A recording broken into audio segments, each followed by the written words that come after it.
Hello, Dr. Dana Tassone here with you again. This clip is designed for us to discuss the expectations for the course a little bit further. You've already read the syllabus and hopefully read most of the course materials. As I mentioned in the previous clip, this course is about analysis and reflection. The analysis part is demonstrated, your proficiency is demonstrated in terms of the strategic audit, which we'll be conducting. And you're going to produce that in installments, and it will culminate into pretty much a major analysis of the firm of your choosing. To do this, the first thing you want to do is identify a corporation or organization, and preferably you might want to choose a publicly traded organization because information for private organizations sometimes isn't available. I've had some individuals that chose their own companies because they had insider information, and that's great.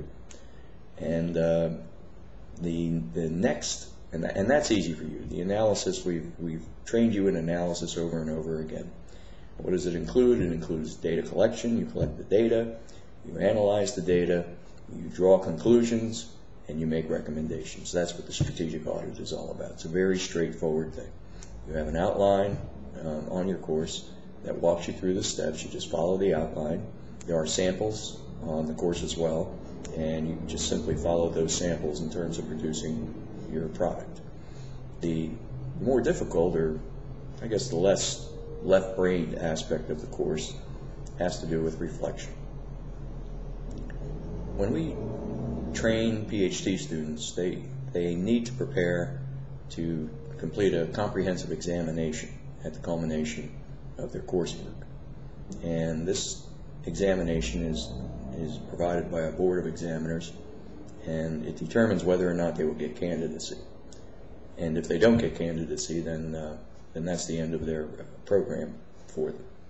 And I advise them all the time that, here you have all this information. You can't possibly reproduce this information in a 4-hour, 5-hour, 8-hour exam. So I advise them to put everything into pictures, and to draw upon those pictures when it comes time to take the exam. So you've heard the saying, a picture is worth 1,000 words.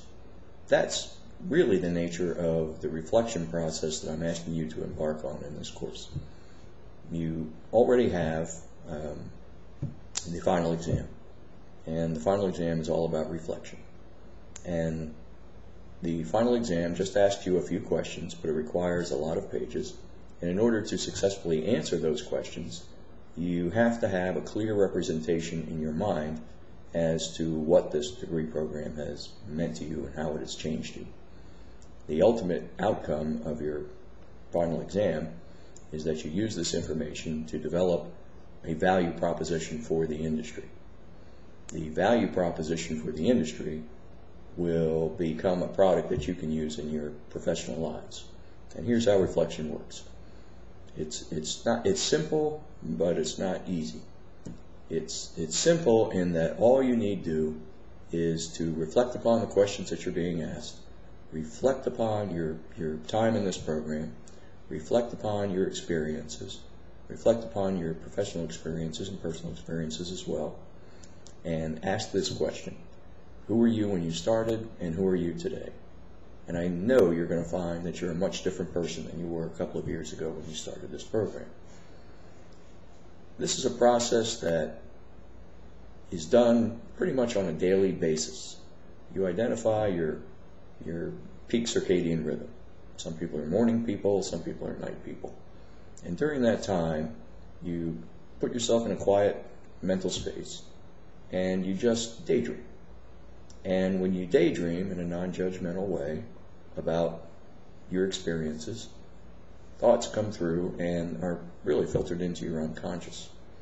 And when you do this on a daily basis, you are enhancing your awareness, professionally and personally. And this awareness is what tells you about your own personal evolution. For instance, in leadership, you cannot be a successful leader if you are not aware of who you are. And so leaders, all good leaders, engage in a reflective process pretty much on a daily basis. And they reflect upon their leadership experiences. And from those experiences, they identify who they are, who they were yesterday, who they are today, and who they want to be tomorrow. And that's what this process should do for you. If you practice this every day for 21 days, it'll become a habit. You'll just click into a daydream at a specific time, and you'll spend 10, 15 minutes just pondering issues. And as a result of that, you'll find yourself in a position where you are enhancing your awareness and you're aware of your own personal and professional evolution. And I would urge you to carry that into your professional lives. Even when you leave school, for me personally, I've always been a reflective person. I use a process to do that, and it's been very instrumental for me in my corporate career. And it will be for you too. And the value proposition, which is the outcome of this, is the opportunity to articulate to a prospective employer or your current employer your value to that corporation in this industry. What makes you different from every other person? And that value proposition will be the difference between getting the good jobs and not getting the good jobs. So with this knowledge, you'll understand completely the big picture of what you've been through over the past couple of years. You'll piece together all those parts, the courses that you took. And B, what you'll do is you'll have a representation of who you are as a result of those experiences. So that's really the purpose of that exercise. And it's a common exercise in some graduate degree programs.